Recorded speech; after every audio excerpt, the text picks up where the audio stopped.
Donc, comment soutenir la sensibilisation des jeunes au mourir et à la mort? Résultat, j'ai ajouté préliminaire parce que c'est pas fini. Donc, d'une étude de la portée. François m'a déjà présenté, ça va vite. Donc, j'ai aussi, je siège sur le comité, le conseil d'administration de la Société de soins palliatifs à domicile du Grand Montréal. Et j'ai reçu pour ce projet un financement du réseau québécois de soins palliatifs. Sinon, pour les objectifs d'apprentissage, reconnaître donc à la fin de cette présentation, ça serait optimal, que vous ayez, soyez en mesure de reconnaître les facteurs qui facilitent ou qui limitent peut-être la sensibilisation au mourir et à la mort dans les écoles et de amorcer une discussion sur des pratiques de sensibilisation qu'on pourrait mettre en place, qu'on pourrait proposer en fait pour les jeunes au Québec, parce que vous allez voir qu'on a très peu de données, en fait aucune donnée au niveau du Québec, mais ça va s'en venir. Je l'espère. Donc, ce beau framework qui nous a été, je vais dire forcé. Oui, c'est ça le mot. Donc, voici en rouge les compétences que je pense qu'on travaille dans cette présentation. Donc, faire une petite histoire courte, tout a commencé il y a, on est en 2024, 23, 22, en 2021, lorsque la professeure de ma fille, Alice, professeure de la 4e année, appelle à la maison et me dit, oui, Madame Allard, votre fille dit que vous parlez beaucoup de la mort à la maison. Est-ce que tout va bien? Moi, depuis que mes enfants sont tout petits, ils disent, maman, elle aide les gens à bien mourir. Ils me présentent comme ça depuis qu'ils sont à la garderie. Donc, je n'étais pas très étonnée. Je pensais que ça avait un petit peu évolué avec l'âge, mais non, pas tant finalement. Donc, j'y explique, moi, je travaille, je suis prof et mon domaine d'expertise, c'est les soins palliatifs, la fin de vie. On a des livres de ça partout dans la maison, ça sert de meuble également. Donc, oui, on en parle beaucoup. Et là, elle m'explique que dans le cadre du cours d'éthique et de culture religieuse, donc feu à le maintenant CCQ, Culture et citoyenneté québécoise. Donc, dans ce cours-là, il abordait le deuil sous diverses cultures et tout ça. Elle dit, compte tenu de votre expertise dans le domaine, seriez-vous intéressé à venir parler de la mort avec les enfants? Et comme toute personne très intéressée, j'ai dit, ben oui. J'ai raccroché, puis je me suis dit, attends un peu, ça doit être différent avec des enfants. Tu sais, des enfants qui ne sont pas les miens, là, qui ne baignent pas là-dedans depuis qu'ils sont nés. Donc, je me suis dit, je vais aller faire une petite recherche vite, vite, et je me suis rendu compte qu'il y a très peu de littérature sur comment est-ce qu'on aborde ça quand c'est pas dans un contexte de papa ou maman est malade, on doit en parler. Il y en a peu. Alors, je me suis dit, de un, ça m'a fait, idée de projet à soumettre au RQSPAL pour un financement. Mais je me suis dit aussi, là, ça veut dire qu'il va falloir que je juge de mes propres moyens de sensibilisation. Fait qu'il faudrait qu'on améliore le tout. Donc, voici comment c'est venu sur le sujet. Et dans le fond, ce qu'on s'est... Donc, je m'excuse d'avance. Il était plus beau que ça, mon PowerPoint, quand je l'ai soumis. Là, il est moins beau. Donc, qu'est-ce qu'on connaît de la sensibilisation au mourir et à la mort? En fait, la compréhension de la mort, c'est très issu du contexte social, du contexte culturel. Donc, on n'est pas surpris de savoir que les enfants se sensibilisent à la mort. Ils se sensibilisent à la mort même si on n'en parle pas. Même quand les grands-parents sont encore en vie, ils sont sensibilisés à la mort. Parce qu'ils lisent des livres, parce qu'ils écoutent la TV, parce qu'ils jouent à des jeux vidéo. Donc, tout ça, on le sait que les jeunes sont exposés à la mort. Comment est-ce qu'ils en font, comment ils en viennent à le comprendre, ils conceptualisent.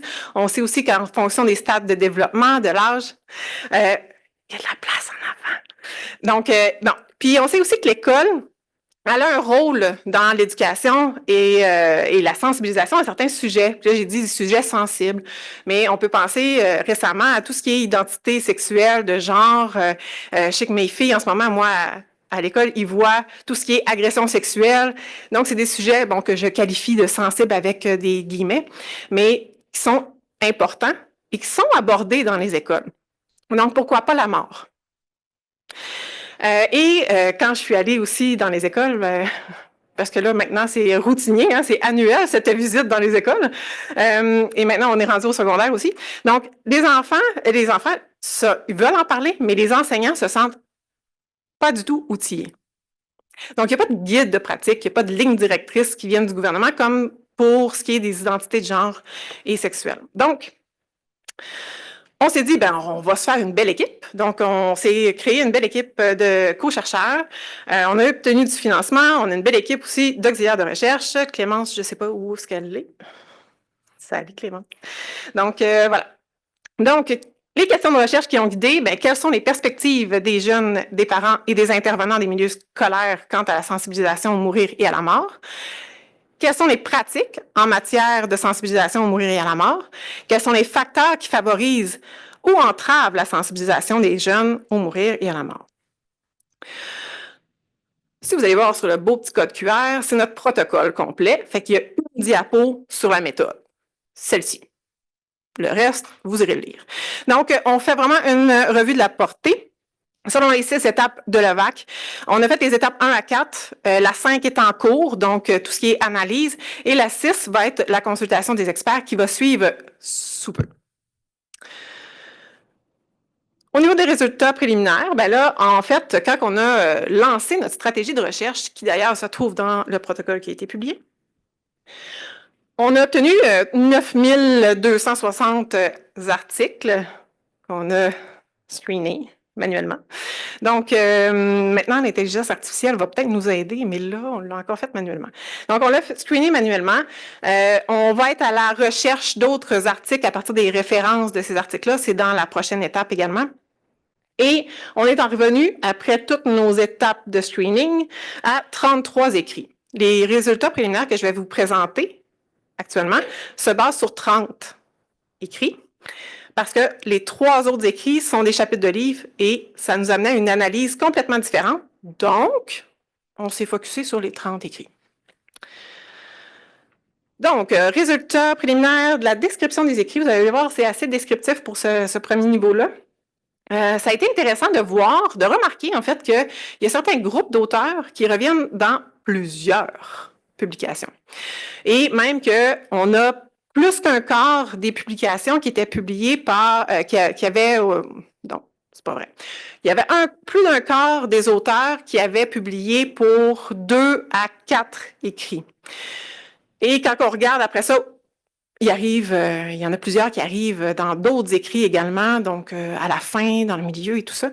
Donc, il y avait vraiment beaucoup d'auteurs. Donc, pour n'en nommer qu'un qui me vient par la tête, Testoni revient dans pratiquement 12 écrits. Là.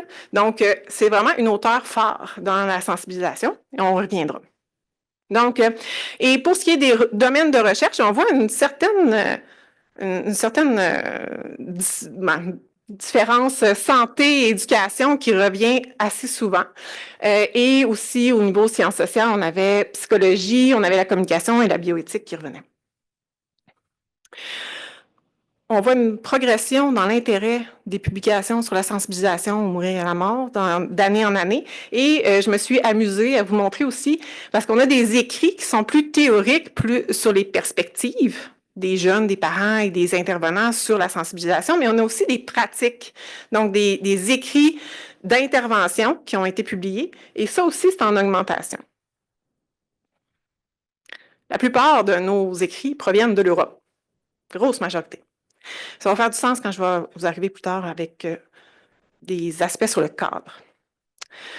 Un autre élément qui nous est apparu important de vous présenter, c'est qu'il y a des écrits où on aborde vraiment les aspects plus religieux. C'est-à-dire que les études se sont intéressées à voir quelle est la perspective ou quelles sont des interventions qui sont mises en place dans des écoles à mission religieuse versus à mission laïque. Et il y en a d'autres où l'intervention est de faire venir, par exemple, un rabbin, un prêtre, donc pour parler de la mort. C'est une petite représentation. Il y a à peu près un peu moins que 10 écrits, mais c'est franc. On s'intéresse à faire venir quelqu'un du monde religieux ou encore à s'intéresser à comment c'est représenté dans des écoles à mission religieuse. Donc, je parlais aussi des cadres. Les cadres conceptuels ou théoriques qui sont utilisés dans les écrits, on se rend compte qu'il y a une certaine variété. Donc, en plus, on est dans un congrès de soins palliatifs. On n'est pas étonné que les soins palliatifs ou une approche santé publique basée sur les soins palliatifs, c'est quelque chose qui est assez commun dans les écrits.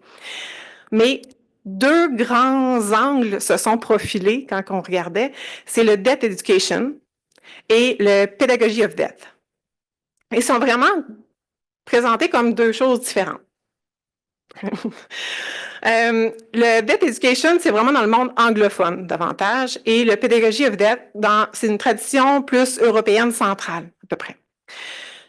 Et ils sont présentés comme étant un du domaine général, c'est-à-dire comment est-ce qu'on va parler de la mort, tant en éducation, en santé, en sociologie et tout ça, pour se préparer à une éventuelle perte.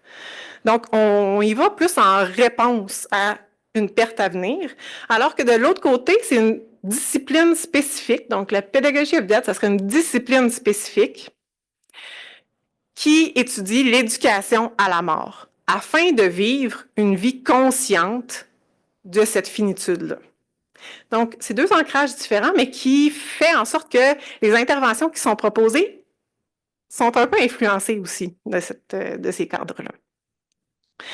Donc, aller dans l'analyse un peu plus sur nos questions. Donc, notre première question, je vous la rappelle, c'est quelles sont les perspectives des jeunes, des parents et des intervenants sur la sensibilisation?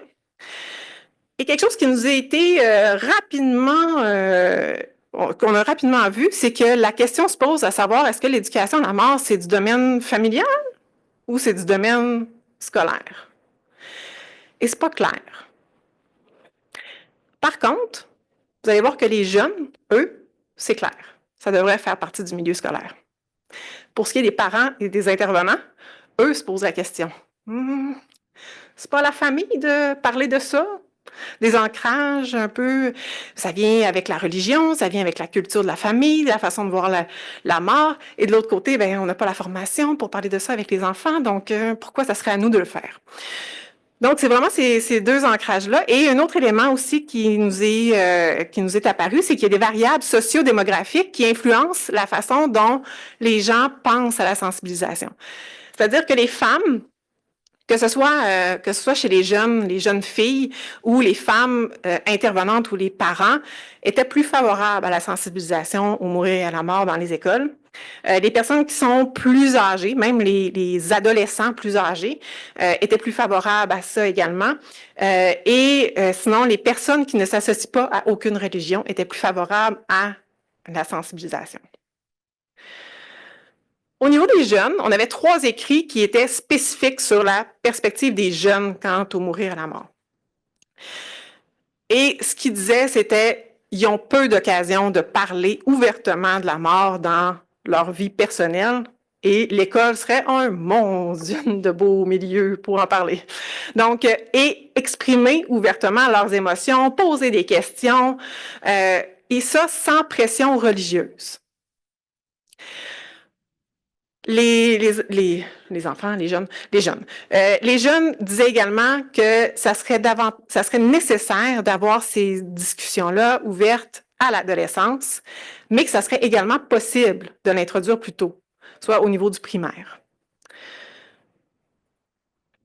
Pour les parents, il y avait souvent les parents sont pris comme un sous-groupe connexe aux études, mais on avait 2 études qui étaient spécifiques sur la perspective des parents.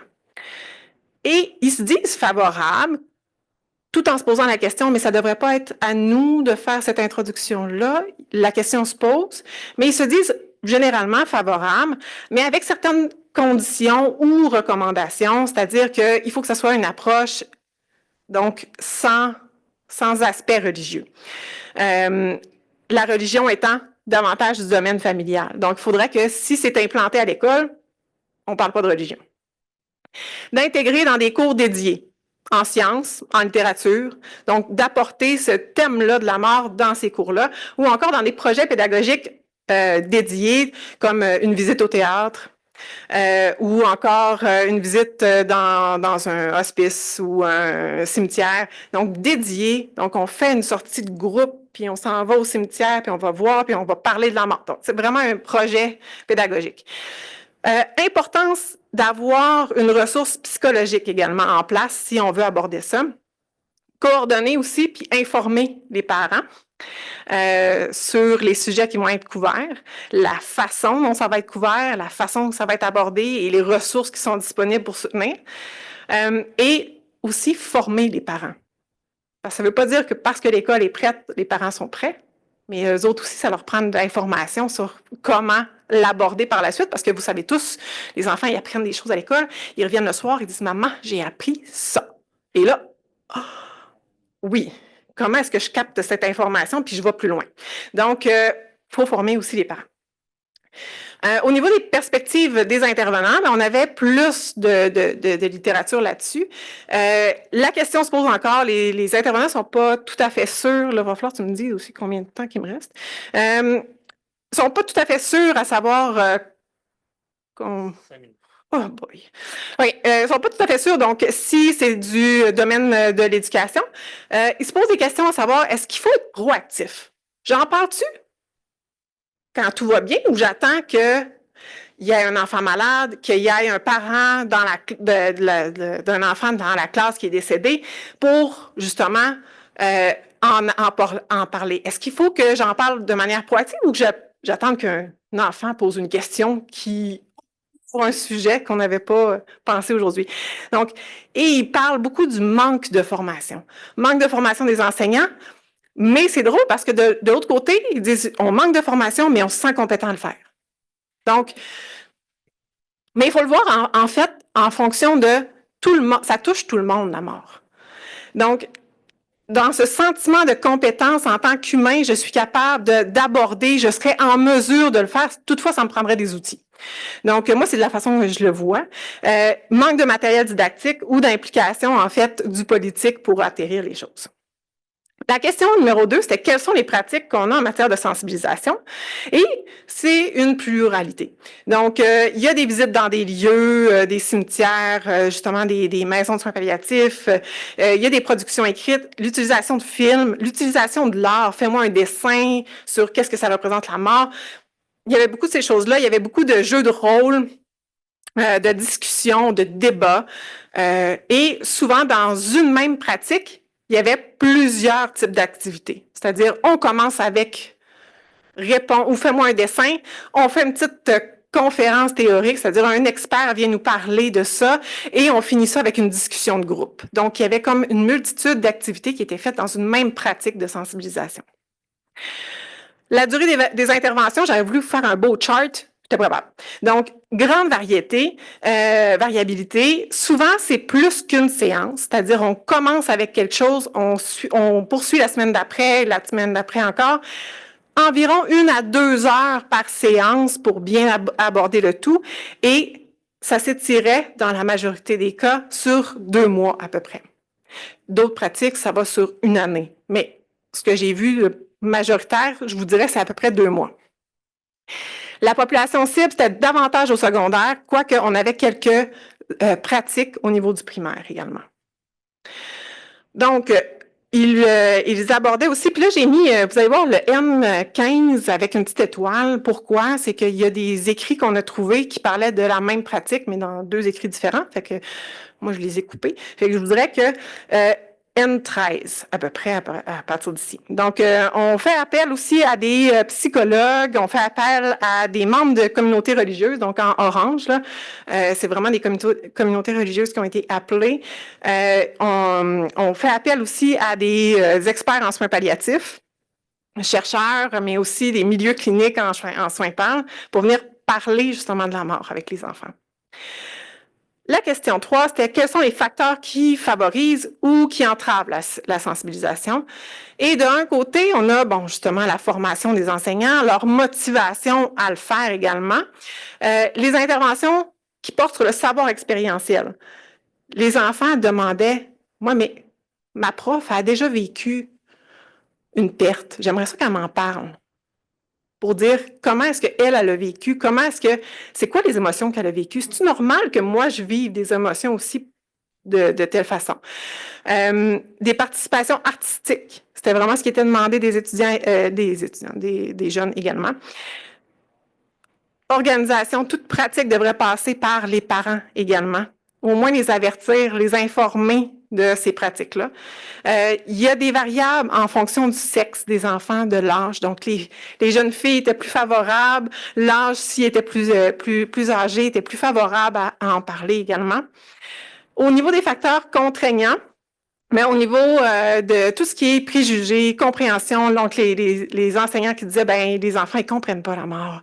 Ils sont pas à ce stade-là. Ils ont le temps de vivre, ils penseront à ça plus tard. Fait que tous ces préjugés-là en fait, limitent la mise en place de pratiques novatrices de sensibilisation. Tout ce qui est aussi réfléchir en fonction de la période scolaire. Tu sais, à la fin de l'année, c'est pas le temps d'introduire ça quand on est dans les examens du ministère. Fait qu'il faut réfléchir aussi à ces aspects-là, l'accord parental. Est-ce que les jeunes ont eu un deuil récent ou vont-ils en avoir un? Ça peut avoir une influence sur la pratique également. J'étais allée vite. Donc, certaines limites de notre travail, mais on n'inclut pas, en fait, on voulait se circonscrire à l'âge scolaire. L'âge scolaire, c'est différent d'un pays à l'autre. Et dans les études qu'on a vues, qu'on a inclus aussi, il y avait, on s'intéresse à tout ce qui est 0 à 18 ans. Mais nous, on s'intéresse à l'âge scolaire. Fait que pas le 0 à 5-6 ans. Mais c'est pas grave, on l'a introduit pareil. Par contre, ce qu'on se rencontrait, même s'ils prenaient jusqu'à 19 ans, c'était souvent un étudiant qui avait 19 ans. Le reste de la gang avait comme 16-17 ans. Mais c'est quand même une limite. C'est-à-dire, on s'était circonscrit à l'âge scolaire, mais l'âge scolaire était tiré. Au niveau de difficultés aussi à analyser, parce que dans les pratiques que je vous ai montrées, que je vous ai parlé, il y a des récits de pratiques également.